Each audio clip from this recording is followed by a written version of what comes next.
All right. What is going on, everybody? This is Blaise over at the Blue Chip Athletic Club podcast, and I'm beyond stoked to have Brett Behney on today of the Dynamic Movement Collective. Real quick, Brett, just give the people a little bit of context, who you are, where you're from, what you do, and then we'll kind of dive in deeper into some of the stuff that you got going on. Sure. Yeah, I am Brett Behney, 37 years old. I live in Florida right now. I am the founder of the Dynamic Movement Collective, which is a type of training that combines gymnastics-based strength training, gymnastics, acrobatics, yoga, a little bit of martial arts, mobility, calisthenics, flexibility, etc., into just one exercise program. And having a great time teaching it to people. It all started from, we'll get into it, I'm sure, but from having back pain so bad I couldn't walk my dog. And so, yeah. Yeah, sweet, man. And so everybody knows I actually hired Brett to help me with my stuff as well. So we'll get kind of into that too. But I'm sure everybody wants to hear like what got you started in health. What were you doing before then? Talk a little bit about kind of the journey that got you to kind of where you are now. Sure. Yeah. So I was basically, what really got me started was when I was a little kid, I remember seeing, those big jack dudes on TV, and I was like, oh, that's what I want to look like, because that's how you're going to get girls and stuff, And my very first thing, I was 13, bought the 7-minute abs VHS and got a Bowflex when I was 14, had weights and all that stuff. And the reason I'm going back that far is because also when I was 13, I got diagnosed with scoliosis, and I threw my back out for the first time playing soccer, and literally had to kind of tiptoe, I wouldn't even say tiptoe, like shuffle walk like an old person off the field when I was 13 years old. And then 15, had a stress fracture in my spine, had to stop playing football for the season. And it impacted my personality in a way where my entire everything was defined by the fact that, I have scoliosis, so I have back pain. And so that was just essentially who I was. And so the only thing I could do, I stopped playing sports, was lift weights. And that's what I felt that I really had control over, because I loved exercising, still loved to train. So I went to school to get my bachelor's in exercise science. I got that as a personal trainer for just under 5 years. Threw my back out multiple times throughout this time as well. Never learned my lesson at that point. The same strategy, just waited out 6 weeks, avoid a certain lift, and then don't do that lift for a year or so, and then do the lift again and throw the back out again, So that was just a constant thing. So after graduating with my degree, I got hired at Lifetime and got completely turned off to the fitness industry because I worked at a commercial gym. Anyone that ever has will tell you that they work you to death and they pay you very little, and all they care about is your sales, and that's it. And so I got very turned off by the industry, and I left it. And I started working, 9-to-5 jobs and things like that.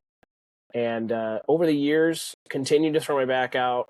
Probably threw my back out, I would say, like 10 to 15 times over my life. And there was always a part of me that wished I had never left the fitness industry, that always regretted it, But I really have any way to get back into it without just going to do the traditional style of weightlifting that I didn't want to teach, until my back got so painful at 32 that I could no longer walk my dog.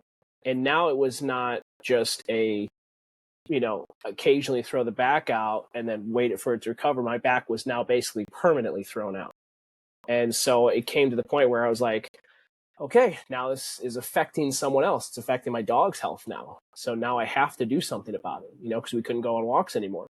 And so I went to posture therapy and worked on that. Had to literally just give up lifting weights. It got so bad to that point that I could no longer squat weight at all, where I literally couldn't even handle a barbell on my back anymore. And I was just having to learn the basics of literally a hip hinge, literally just a dropping down a deadlift, basic body weight squat, all from the beginning. I learned how to sit, stand, walk, lay down, sleep again, all over from scratch. And that style, that posture therapy, reignited my passion and interest for fitness. And after 6 months of the posture therapy, I also found my own movement coach who taught me the things that I'm teaching now. And I combined the two I was being coached with combining the two, which is also what I put into the program too. And it just reignited my passion for fitness, completely cleared out my back pain. I haven't thrown out my back in 5 years, which is crazy. Looking 10 years ago, I'd be like, I haven't thrown my back out in 5 months. That's an accomplishment then. And it essentially, I kept doing it for a couple of years, kept doing, I was in real estate for a bit, not very good at it. And until eventually I was like, one day I was like, man, I kind of want to start teaching this stuff again. I kind of want to get back in the fitness industry. And what brought me back, it was so cool, is I didn't tell a single person about teaching it, but I had about 6 or 7 people all ask me to start teaching them in person. And I was like, well, that's a sign if I've ever seen one. And so I started training people, started helping them, started relieving pain from them, just teaching them what I learned as well. And then decided, well, I'm no longer going to be, at that point, I was doing Uber Eats and DoorDash just to pay the bills. And I was like, well, getting into training again, teaching this is a lot more exciting and energizing and interesting than Uber Eats and DoorDash. So I started teaching that, and then I decided I wanted to go online so that I could scale the business as well as start traveling the world. And now here we are, business is scaled, moving to Colombia next year to start learning some more capoeira, pour back into the business. And yeah, that's where I'm at. Colombia, like South America, Colombia? Correct, yeah. That's awesome. Cool, man. You going to be able to bring the doggo down there or what? What's the plan with that? Yeah, that's the toughest logistic thing.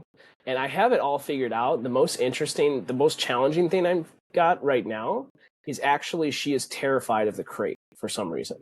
Oh, no. And like she won't even go in it. And she was crate trained when she was a puppy, but I got rid of that like 7 years ago. So she is like shaking trying to get into it. But I took the top off and she finally went in and ate her food today and figured she'll get hungry enough eventually. If I put her food in there, she'll go in. When, dude, talk about a crazy story. So the fact that you can kind of sit back now and like look objectively at like the amount of work that you've done in your own health space to go from, training super heavy, lifting heavy weights, doing all these other things, throwing out your back, having this kind of like be, I don't want to say like your identity for so long, and then breaking that like chain of events. And then now and I'm going to throw all your stuff in the show notes too, so everybody can kind of see some of the stuff you do. But for everybody like to look at like some of the stuff that Brett is doing is absolutely absurd. Like this guy is like a spider monkey flipping upside down, holding some crazy postures, handstand push-ups. I mean, you name it, the guy's got a crazy amount of strength, stability, mobility, flexibility in all kind of ways. And to hear like the story kind of from its inception until where it's become now is pretty impressive. And honestly, like the body weight strength and calisthenics stuff is super impressive coming from, where you were then. It's just humbling to try and do the movements from somebody who is now trying to learn some of the stuff that you're doing. And it's really cool to see how much and how far you've kind of come. And I haven't even known you that long. So I want to talk a little bit about like, how we met, and then we can talk a little bit about kind of what started you off in the online coaching space and how you've kind of come to where you are now. So hit me with a little bit of your inception story with PTBI. I think that's a fun one to kind of get into. Yeah. So I actually joined PTBI because I knew I needed help from a coach. I had no idea how to start an online business. What is PTBI? Let's start with there. Yeah. You're breaking up. What'd you ask? I said, let's restart. Let's go. What is PTBI? Just a quick plug for Zach and the boys here. Yeah, PTBI, personal trainer business incubator. He is the GOAT when it comes to if you're just a personal trainer or a brand new online coach and you want to take your business to, 5 to 10K a month and even beyond that. He is the best in the business at it. I mean, this level of support that those guys have is absurd. I love Zach to death. And I told him too, even after the first 6 months or a year, I was like, man, if I had to pay all over again just to stay in the community, I would, so he's got unbelievable support. So he's great. Look him up. ZAKKCOLBURN. That's his Instagram. There you go. So, so I was looking for an online coach to help me with that because I had no idea what I was doing with starting an online fitness coaching business. And so joined them. And Anthony on the sales call, the guy who sold me to PTBI, he actually became a client of mine. And then Megan did, Zach's now wife. And then Zach is also a current client of mine too. So, and they've all gotten great benefit from it too. So, but yeah, we joined and just grew the business, and it was great. And then went to, a year later after joining the retreat. And then, you weren't at the original retreat a year ago, right? You were only at the one in March. I was there. You were. Okay, yeah, that's where we met. I was like, I don't think we met at the one in March. So yeah, where you humbled everybody on the basketball court, dude. I remember. I was there. Yeah.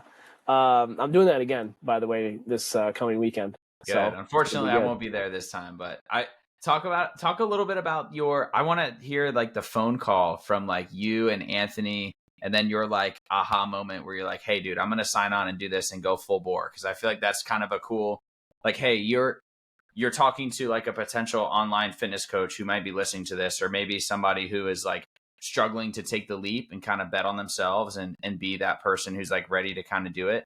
Like, what was your aha moment to be like, you know what, like screw this DoorDash and, Uber Eats thing, like I'm going full bore and I'm betting on me and I'm doing something that I'm passionate about. Like I want to hear about that change. Yeah, well, so I actually got on the call with Anthony and then told him I was going to, I went to a Tony Robbins event immediately after that. And then when I went there, I was just like talking to so many people that are successful, and they, everyone was like, yeah, do it. And I was showing them Zach and PTBI and everything, like, do you think he's legit? Blah, blah, blah. And a lot of people gave me the green light on that.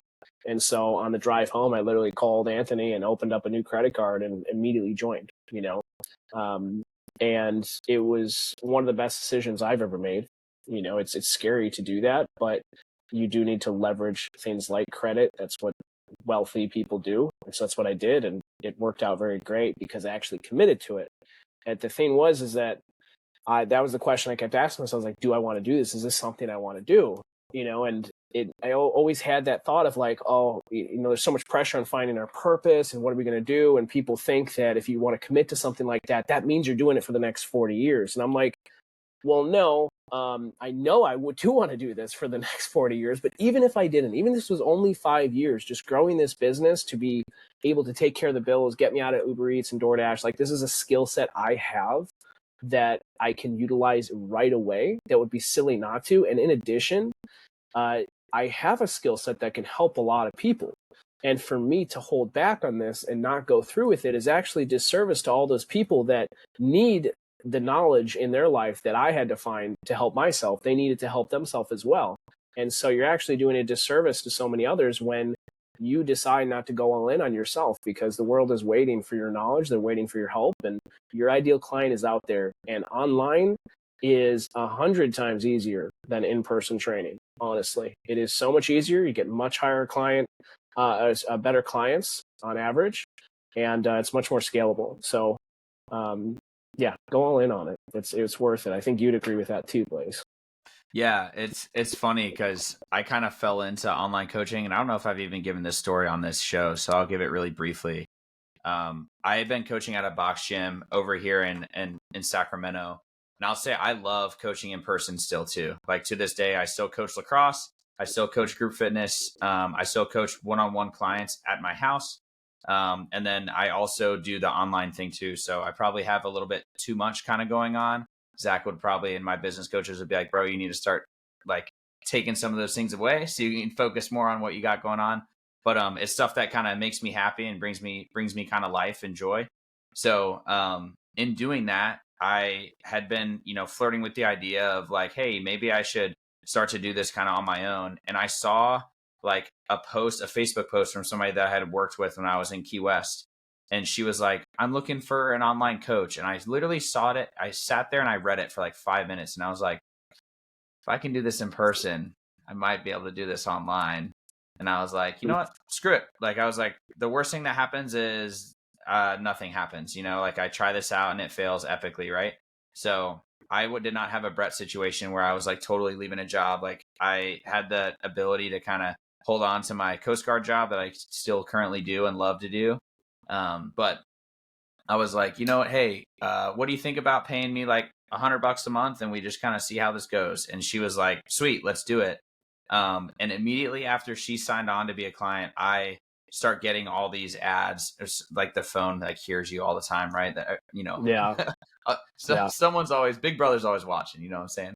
Right. So I get ads and I see this Zach thing. I sign it. I get on a call and I'm like, you know what? Let's do this thing. Like you, I kind of committed fully. I was like, I'm going to pay this thing in full. I'm going to give myself this college try. And then, in the last probably like year and a half, just like kind of moving and shifting and being able to create kind of what we've been able to create is so, so cool. So I echo the same thing that you do is like there, you may think like what happens, like what if I fail? And then the real thing is like, what if you didn't try? Like what the amount of regret that you would have for like not betting on yourself and not giving yourself a chance to really like make that happen, I think is worse, way worse than you trying and then actually failing. So. Mm-hmm. Yeah, it really is, honestly. Because you'll always have that, what if I did go into it? That question. Like we often don't really think about the girl that rejected us. We usually mostly think about the girl that we never asked out. Totally. Yeah. For sure, man. Yeah. Yeah. Sweet. I want to chat a little bit about like some things that you have seen with people that you're working with. Cause I've seen, your page blows up with stuff. We've been working together for about a month now, I think. And I can definitely give a little bit of my like kind of side and things that I've seen, but I want to chat a little bit about like, hey, you've got client X who has been able to go from this to this, and this is kind of how you build the base, because there's probably going to be a lot of people, eventually that hear this and they're like, oh man, I've been struggling with back pain. I've been struggling with golfer's elbow or tight shoulders or, hip issues, knee stuff, like whatever their kind of thing is, to where they're like, I think that I could benefit from some amount of this training or some amount of this movement. So I want to hear a little bit about some success stories, and you don't have to mention them by name if you don't want to, but just talk a little bit about like what you've seen and what you've been able to help people kind of define and change over the last, maybe they work with you for 6 months or a year or whatever that looks like. Yeah, absolutely. So the biggest thing that I always emphasize to everyone when they come in is that you likely never actually took the time to intentionally build a foundation for yourself. You probably just went and exercised, and just wanted to get in shape, just wanted to get better at whatever the sport was, get bigger muscles, flatter abs, whatever it was, but never actually slowed down with the intention of understanding your body on a deeper level so that you can have that solid foundation that will last you for years and decades for the rest of your life to build off of. And so where a lot of that comes down is, the big thing that I teach is mobility. Really, that's honestly, in my opinion, mobility is the biggest basis of which you could build your foundation off of, because what mobility actually is it's training your skeleton. And when you go deeper into the body, eventually you just hit more skeleton. It's the base, the foundational layer literally is your skeleton, and your muscles follow the skeleton. It's not the other way around.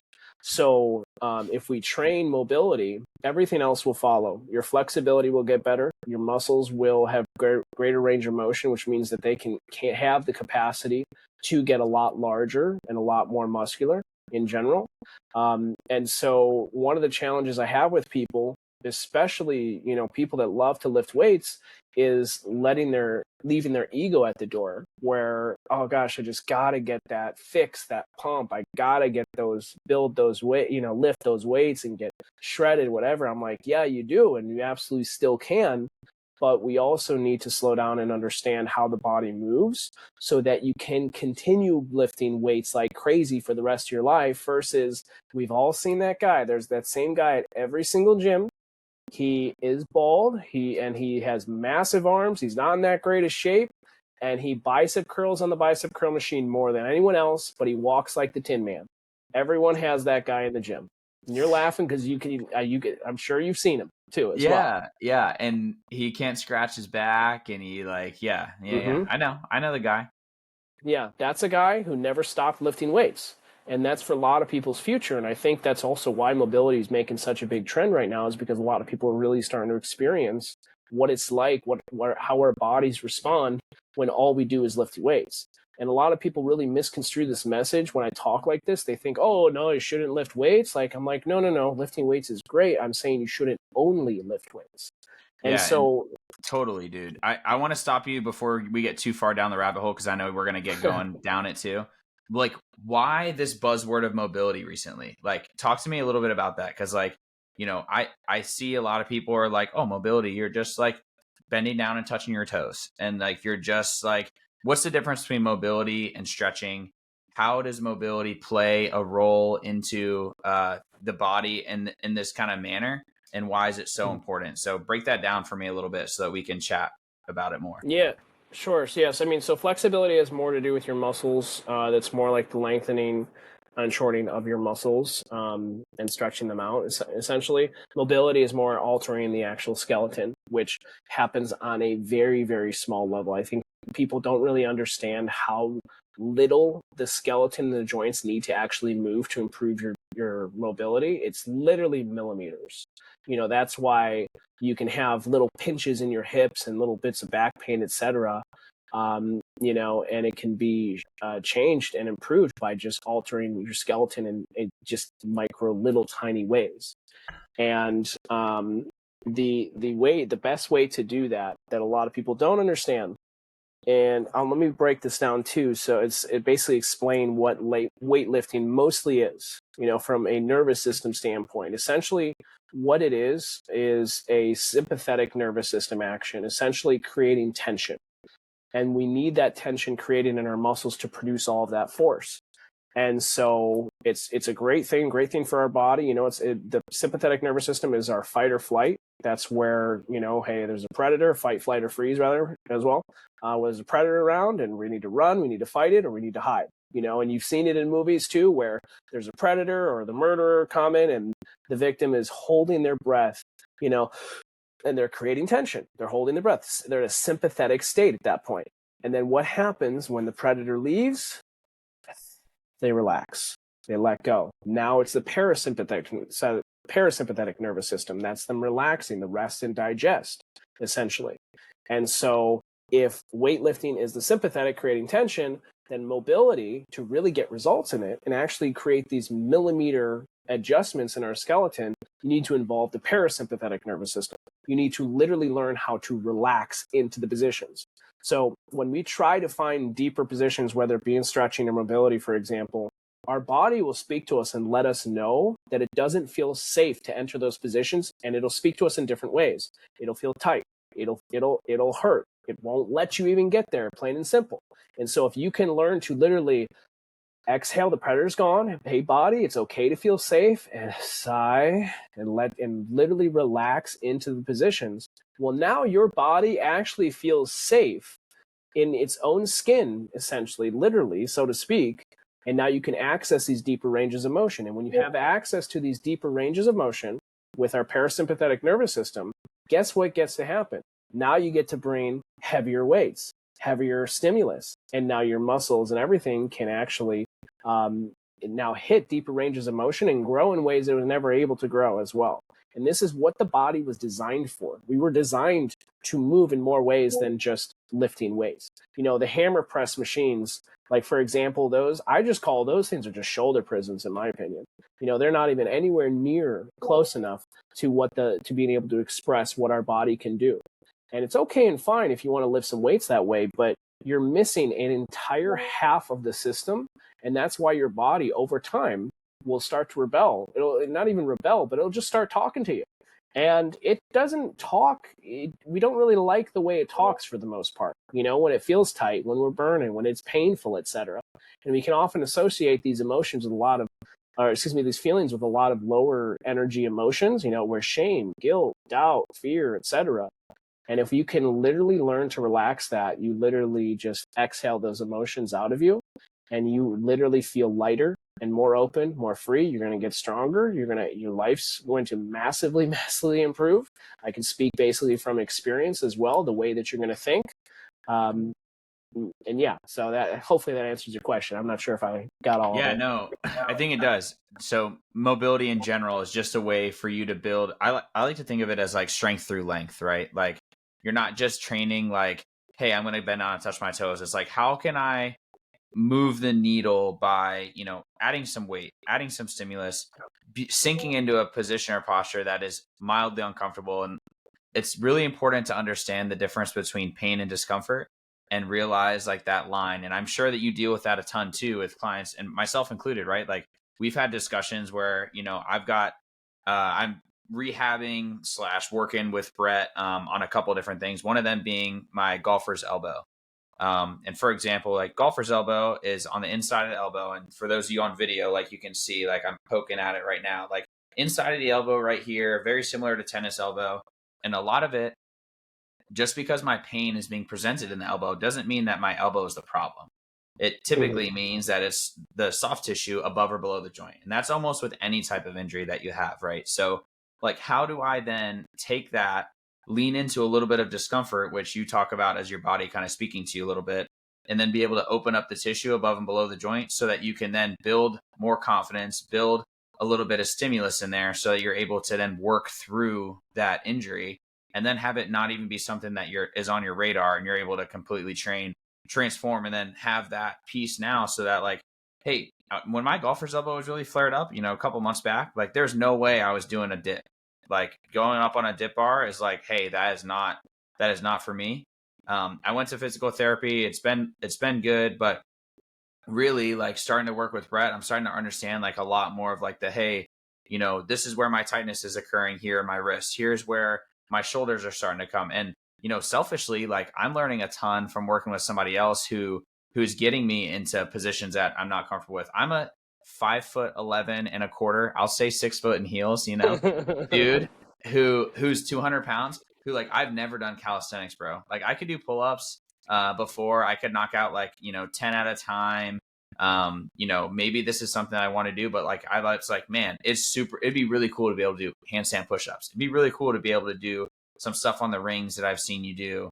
And I'm challenging my body in a different way. And I know I'm kind of going on a tangent, but I'm leaning into a piece of training that makes me a little bit uncomfortable, because I think that that's going to help me grow and help me present more of this information to athletes that I work with. And I think that your message about, hey, is this pain? Is this discomfort? How do we build a little strength through that length so that we can then destroy the whole mental battle that's like, oh no, I can't get into that position because I don't know what'll happen if I get into that position, I think is so huge. Yeah, literally, that's a great point that you made with not needing to battle to get to that position. Literally, just learning how to relax there, and because that is also a thing, with your elbows. Your elbows like at battle with itself, and you literally need to actually just have a conversation with it and talk to it in different ways. And you can talk to it, like actually have a conversation with it, but you can also, move it around and see, what do you need today, elbow? What are you speaking to me? What are you trying to say? How do I serve you and help you a little bit better and understand you more? And also the other part of your question earlier that I didn't answer, is what do people learn through working with me for like 6 months or a year, for example? And I feel like you're kind of selfishly asking this too. It's like, what do I got to look forward to? So a lot of what I do, like I said, mobility, calisthenics, gymnastics, flexibility, etc. So I teach people how to do the splits. That's typically about a 1 year mark for the front splits. Middle splits can take a little bit longer, about 12 to 18 months. It depends on the person, but some of those can take longer too. We do a lot of ring work, so a lot of gymnastics-based body weight strength, calisthenics, handstands. That's going to be a big one too that we're going to definitely get for you. A lot of spinal mobility. I can't emphasize that enough, because when you see in the gym, people do not train their spine the way the spine is shaped. It's in an S shape. Nobody ever moves it in an S shape. They just stiffen it and get it tough and, strong as hell, basically like a tree trunk. And that's good. And here's what I want people to, here's what I'm going to get, what we're doing with you. And I also want people to really understand, it's really important. You want to be like a tree, right? You want to have that strong core that's stiff and can withstand, that has the tension to withstand the seasons, so to speak. but we also need roots that go down deep into the earth and hold on to it. We also need tree branches that sway and bend in the wind as well. Because what would happen if those tree branches, if they didn't bend? They would just break. They'd just snap off immediately. We see that all the time when, weaker tree branches, and then also trees that don't have strong enough roots. When a big hurricane comes, which one just came a couple weeks ago over here, they tumble over. So you need all the elements of it. So you do need that strong, stiffening core, which we are doing. We do a lot of weightlifting in my program. It's very intentional, a lot of mobility, but we also do a lot of bending, and twisting and turning and things like that. Because that's how you get to be really, we all seen that other person in the gym that's just like doing crazy things, and it's just they're strong as hell. I'm like, what the hell did they do? They're doing handstands, they're doing splits, they're lifting a ton of weight, whatever it is. That's the person you get to be through my program. You get to be that weird one at the gym, But the cool thing about that weird one is that's also the weird 80-year-old that walks like he's 30, that we all see. And that's the things that really impress people in old age, when an old 80, 90-year-old man walks with the posture of a young man. Gosh, what did that guy do throughout his whole life, And well, they did this type of work, So that's what you're working on. Yeah. So I want to come back to that too. Is I know I've talked about it on episode here before, but I have a 85-year-old grandfather who still plays basketball with 20-year-olds. And I honestly could tell you that he's just been moving for forever, and he's probably statistical anomaly, and he probably does movements and stuff that have made it so that he can do this. And that is my goal, to be kind of like him, and part of the reason why I decided to be in this space in the first place. But to back to your point, doing the weird stuff in the gym, and that one guy who's doing handstand push-ups and muscle ups or whatever, there's a lot of people that go into the gym with the full intention of getting jacked, right? Let's say you talked about it before. You probably started lifting weights, if you're a dude, to pick up chicks when you were younger. Let's be honest. Let's call a duck, and let's say hey, this is why you did. You might have said, hey, so I'm better at sports, but realistically, it's probably was some sort of vanity driven thing that wanted, and that's how it was for me. But I have never seen a gymnast or somebody who can do some of those movements not be jacked. I feel like there's nobody that can do a handstand push-up, nobody that can do ring muscle ups, whatever they are, who's not incredibly fit and they're able to move through that range of motion. So all that to say, being afraid of these movement patterns is a whole different ball game to kind of get into. But I start to see the calisthenics users. I'm like, wow, that guy is really impressive that they can, hang on a bar, do a muscle up without any kip at all, and all these things. And I think it's really, really, really cool. And I want to kind of get into that piece a little bit more too, because Brett, the way that he programs is he'll write your stuff out, right? And you're supposed to send him recordings of you doing movement patterns that you're struggling with. Now, for a lot of people, that means that you're bringing recording equipment into a gym, and you got to be able to click record, have your tripod out or your phone set out to the side, and have somebody then scrutinize and or help coach you through some of those movement patterns. So talk to me a bit about both of those sides. And I want to hear a little bit about hey, client A is he's not into it, or he or she is I'm very uncomfortable doing this. How do I work around that? And then client B is hey, they're, maybe they're super into it, and then tell me how their results are as you kind of go and progress. If you're able to kind of set your pride and ego aside to let somebody see you with a tripod in the gym. Yeah, absolutely. So I have some people that, initially they get started and they say, hey, I don't want to record. I do not want to. And I let them know, okay, well, you're not going to get as good results. It's plain and simple, because the recording's not just for me. It's actually for you. That's why I have people record so much and I beat into them, because I do it for myself so much. And that's how I've improved in a lot of areas, is watching my own film back immediately and after as well. And you use it for study. And so I explain that to them. And basically the way that I work around that is, okay, let's just record. I'm going to put in your program in a few that I need. I do need a few of these. The rest of them, just leave notes for me. Let me know if it's too hard. Let me know if you're able to get into it, this or that. And then movements that as we go further in the program, we taper off some of the recordings and I keep it very specific. to minimize the amount of effort that individual has to do. And they still get great results. Granted, obviously they do the work, but also if they leave good notes for me, if I get feedback, because this isn't just like write a program, hey, good luck for the next 12 weeks, we'll talk then. I'm with people every single step of the way. I'm reviewing all of their workouts and every single thing that they're doing and all the videos if they upload them as well as reading the notes. And then according to that feedback that I get from them, the program changes, it modifies, because I can see, hey, this movement's not getting you results. This movement is, so we need to change things up. We need to try from a different approach, because not everybody's body responds to different movements in the same way. So we're always going to be tweaking and manipulating things to ensure that they're getting great results, because that's really important to me.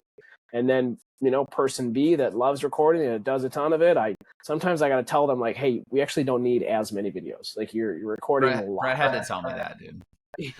Yeah, because you do what Haney and Elle said. You got it. You know how to do that now. Like just point your toes, lock your legs out. It's you fine. Remember, man, we do the same thing for work. We do the same thing for work. Yeah. Yeah, absolutely. But, well, and also the reason why I do that for people is because I'm trying to lighten the workload that they have. If they are recording a ton of videos and uploading a ton, it does get a lot. So that's why I want to find this sweet spot with everyone where we can just upload a few. Don't need everything. A few is good, and we will, we'll build off of this here and there. And then if you have other movements that you really always want help with, like for example, when I have people when I'm teaching them the splits, I tell them to send me a video of the splits every single week, and it's not because it's going to change drastically every single week to week, but that's a level of accountability as well. They know that when they do different movements that transfer and carry over to the splits, that I'm going to get a video of the splits. And if they're not getting better at their splits, I'm going to ask them, hey, are you also doing these other movements that help with it as well? And so sometimes just having 1 or 2 videos to record and send to your coach is enough to make sure you get your ass moving in the entire workout.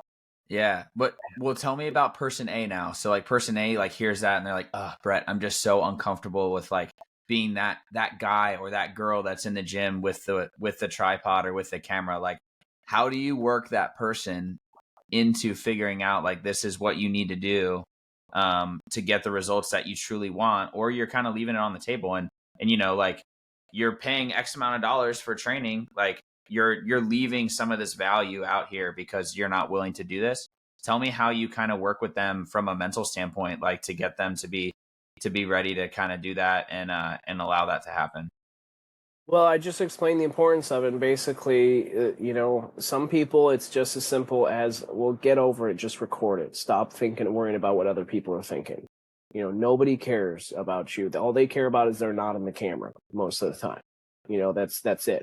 And the only people who do care, once they see what you're doing too, by the way, because I have so many clients, I cannot tell you I honestly don't even know the amount of clients that have told me that they've had people come up to the gym and ask them what the heck they're doing. That looks so cool. What is that? Is that mobility? Blah, blah, blah. And so the only people who are going to give you a hard time about that are people who do not matter. People who are not, not even worth listening to. And those people as well, I guarantee you, I brought this up to people every single time. Was that person able to move well? Or were they, stiff and tight as a board? They're stiff and tight as a board. They're upset that you're doing the work that they skipped out on and they're trying to take it out on you. Record, because this is investment in yourself and your future. Like I said, I don't need a lot of videos. I just need a couple here or there. We're going to make sure that you're getting progress. And so we need to check in on some of these things. Yeah. So record. I agree. The thing that I like to tell people too is like, think about yourself in a training space in a gym. And I'll say like, I travel a decent bit for work. And I go to like local gyms or a hotel gym or whatever. And sometimes I've got that equipment out there because I need to, for my business. And then also for my stuff working with you. But I think about like anytime I've been in a gym, have I ever given anybody in that gym, whether it's the guy screaming when he's doing deadlifts or a bench press and yelling like Venus and Serena on the tennis court, or like, what have I ever given them a second thought after I've left the gym space? The answer is no. Like I've seen people recording in the gym. I've seen people doing whatever, but like that has never been a thought beyond like maybe 4 seconds in the moment. And then I'm right back to doing whatever I was doing myself. So it's kind of freeing to know like other people don't really care that much about you. like they're so focused on themselves that like it doesn't really matter to them, and they're probably not going to think of it anyway, because have you ever thought of it anyway? And it can kind of be something that's like freeing for you to be like, hey, just do what you should do, because the voice that matters the most is the one that's speaking to you in your own head anyway, right?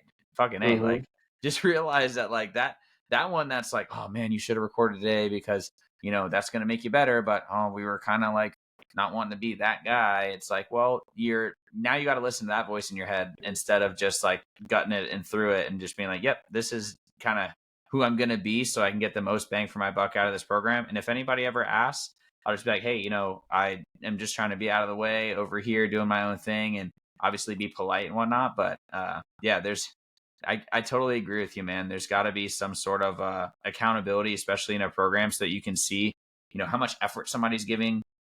Are you able to continually like make progress? And then if you're able to look at day 1 versus day 180 or 365, and you're like, dude, this is where I was and this is where I am, like there's nothing more motivating than progress like that. And that's why I tell people the same thing. Take progress photos, record your training sessions, write down the weights that you're doing, like give some of that feedback, because then when you're feeling unmotivated and upset and sad, you can turn and look at that and be like, oh dude, like last month, look at the way I looked, and now look at the way I look. I've lost, 4 pounds. It didn't look like it then, but now look at side by side pictures of me, or whatever that kind of looks like for you, whether that's a movement motivator or vanity or whatever. It's just so key. So totally agree, man. Yeah, it's a big thing. And two, people join the program because they want to become a better version of themselves. And sometimes that means you need to coach people to get out of their own way. And that, I don't want to record voice, that's you getting in your own way. And that's a part of the program, which is a part of mine. I will have to coach them on that in the same way that, other people will have to coach on other cues that may have that past version of themselves get in the way of their actual progress as well. Yeah. Brett, we haven't talked about it a ton, but I want to hit on it a little bit in the last couple of minutes here. I want to hear a little bit about kind of your take on nutrition. I know that's a big part of health in general, and I do see you live in a really, really unique space over there, and I'm sure people that follow you will be able to see that and see kind of the environment that you're in for now until the big Columbia move, which I'm stoked for you to make that happen. It sounds awesome. But tell me a little bit about your take on kind of nutrition in general. Like if you were to boil down kind of the way that you eat, why you eat that way. Are you like a carnivore diet guy or like a keto guy or whatever that kind of looks like, and how you've kind of found your lane when it comes to nutrition? So I think this is something that's really important too. Yeah, so I'm actually probably another term that you've never heard of, at least when I say it to people. It's a qualitarian. And so that essentially is someone that prioritizes whole foods, quality foods, and local, and if possible, and organic foods as well. That really, just due to the state of the nutrition in this country, especially, and how many foods have hidden artificial ingredients and pesticides and microplastics and things like that. Essentially the older you can go to the way that people used to eat, like 100 years ago, for example, the healthier you're going to be in general. Because all of these diseases and mental health disorders, they weren't around until less than 100 years ago. Same with all these foods as well. So just keep it simple. Find your local farmers. Go to something like localharvest.org. Find some local farmers and farmer markets nearby you. Partner with them. You're helping support a small business. You're helping also give the power and the money back to the local farmers, so that we're not just controlled by these giant chain distributors that literally feed us poison. And also question the narrative of a lot of the people in charge. They've legitimately proven that they're not trustworthy. And honestly, I will say this too. Whatever the government is telling you to eat or do, just do the opposite. You're likely, if you just follow that one thing alone, your health, your mental health, your physical health, your financial health will all go up if you just do the opposite of whatever they say. And they're all telling you to eat processed foods. They're telling you to go to grocery stores, yeah. So that's, I guess, my take on it.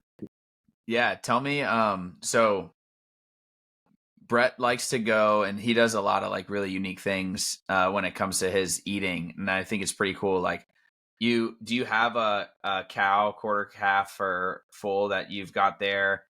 What's like a normal day like eating look like for you? And like, how do you source your food on a week to week basis? I'd like to hear a little bit of that and then I'll let you go. Sure. Well, I bought a half a cow and I don't have much left. It's probably going to be pretty close actually for my Colombian move. I have about 2 weeks left here. And what I'm going to do is I'm going to use some of that cow to help train my dog for this crate because she thinks meat is very high value. So that'll be good. But yeah, essentially my day, how it starts is I start it with a cup of bone broth, a tablespoon of coconut oil and glutamine, and do that and then walk for 15 minutes. And then I'll get my workout in the morning. And then afterwards, I'll have chicken, green beans, 3 eggs and egg whites, and cooked in tallow. That's another thing, too. Stick to just a few quality oils to cook your food with. Tallow, real, actual olive oil, avocado oil, ghee, and coconut oil. Just don't worry about all the rest. Don't worry about the rest of the seed oils. Just stick with those. And you'll be a lot healthier. Yeah, I'll have that, and then I'll have oats and blueberries and spinach for my first meal, and then I'll have some rice cakes and fruit and peanut butter and honey on top of it for a snack. Then I'll have more chicken, green beans, and sweet potatoes, and then beef, green beans, and sweet potatoes, and then for night, I'll have glutamine and inositol as well before bed. Yeah. So I don't know if anybody caught on that, but some of the big things that we preach over here are like, I have another fellow fitness person who says protein, produce, and water, wash, rinse, repeat. That's kind of a great like thought for success. If it swims, if it grows from the earth, if it flies, if it walks, if it moves, it's most likely going to be pretty good for you. And try to minimize the amount of stuff you eat in a box. And I don't know if anybody else caught on, but like Brett is eating some source of lean protein in pretty much every single meal he's got. So that is another big key that I feel like a lot of people are missing. Like, hey, you had chicken and beef, you had eggs in the morning, you had a source at pretty much every point in the day, including like bone broth is another great one too, right? So really, really important to make sure that you're able to kind of build that body back up and make it kind of as strong and capable as it can be. Yeah. And a lot of the recent too, the meal planning with it as well. I work with John Rojas as well. He's been helping me with the nutrition too. So to just make things a bit what a easier beast over at No Cute Reps, huh? That guy's a dog. Yeah. If anybody He wants to is. get into that guy, bodybuilders especially, like I send those on anybody who's interested in doing that. I'd send them over to that guy because he is the man for sure. Absolutely. He was a client of mine too for 6 months as well. And I'm actually doing a mobility for bodybuilders call in his community on Tuesday. So I love cool. it, dude. That's awesome. Yeah. Okay, Brett, I'm going to get you out of here in a second, but I want to ask you one more thing. So I'm a, potential client of yours or just somebody who like hears a lot of the stuff that you do. And I'm like, man, I really resonate with that. One, how can they reach out to you? And then 2, what is the biggest piece of advice that you have for them into just something that they can do on their own that they can help themselves moving forward? Sure. Yeah, see, Instagram is fine. At Brett Behney, BrettBehney. Just shoot me a message. Say you heard me on Blaise's podcast. I'll respond to you. We'll start chatting. Yes, that's a good place to find me. And then, or Facebook, also Brett Behney as well. You can message me there too. I'll drop this stuff in the show notes too, but give me the tips. I want to hear the tips. Just sure. The tip. Sure. So the biggest piece of advice, whenever I get asked questions like these, I always try to think, well, what's the most effective advice I can give for this particular audience? And for us to, not have anything I'm actually showing someone, something like that, I think the best piece of advice I can give you is allow your ego to take a break so that you can actually understand the messages that your body is sending you and allow it to speak to you in different ways. so that you can clear the channels, literally, so that you can build on a foundation so you can continue doing the things you love for as long as you love. Because one of the things I hear that a lot of people want is, I want to be the grandma that's able to pick up their grandkids. So, okay, well, if you're not willing to pause and slow down at any point in your life and you're just going to try to go, go, go, you will not be the grandma or the grandpa picking up your grandkids. You'll be the one that's pushed in a wheelchair by them. So take your time, allow yourself a period in your life to build a foundation. Once you have the foundation, it's just like being in good shape. It is much, much easier to keep it than it is to ever get it. Cool, man. I appreciate your time, dude. For real. This has been great. What I'm going to do again, like I said, I'm going to post Brett's stuff in the show notes. Send that over to, actually, I've got all your stuff. You don't need to send it over. I'll put it in there. Thanks again for everybody who's watching. Just a quick reminder, we're running a 30 for 30 here with Blue Chip Athletic Club with our newest coach, Coach Nick, who Brett, yeah, thanks for that, dude. Who Brett actually commented the other day on his awesome bridge that he has, dude. Nick does have a pretty sweet bridge, man. Pretty strong dude. It's a great bridge. He's got a great bridge. Yeah. We're looking forward to his big release here and getting him in. And let us know if you guys have any questions. All the rest of our stuff is going to be in the show notes for links to free weeks, nutrition guides, you name it, we've got it. Let us know if you guys have anything else. And hopefully you will be back on at some point, Brett. I really enjoyed chatting, man. Yeah, thanks for having me, Blaise. Appreciate you.